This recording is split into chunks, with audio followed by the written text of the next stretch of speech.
Hello বন্ধুরা, আজকে আমরা চলেছি বাবুঘাটে গঙ্গা আরতি দেখতে।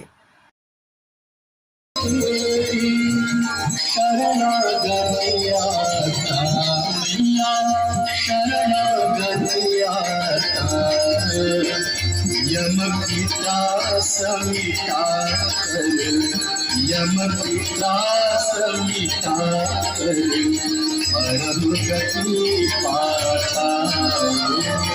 जय गंगे माता।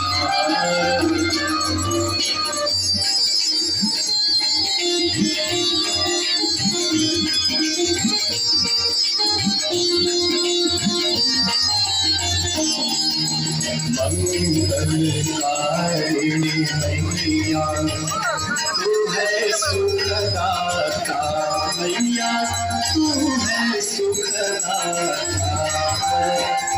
तेरी गोद में आकर तेरे पद पाओगे किशोर चंद्रशेखरी नदी नदी जन्म मम।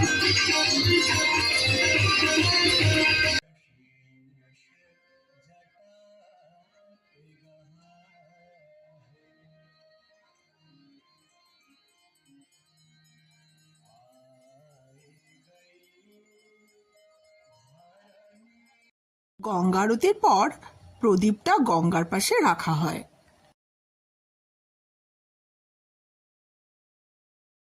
পুজো শেষে পুরোহিতরা কপালে একটা টিকা পরিয়ে দিয়েছিল।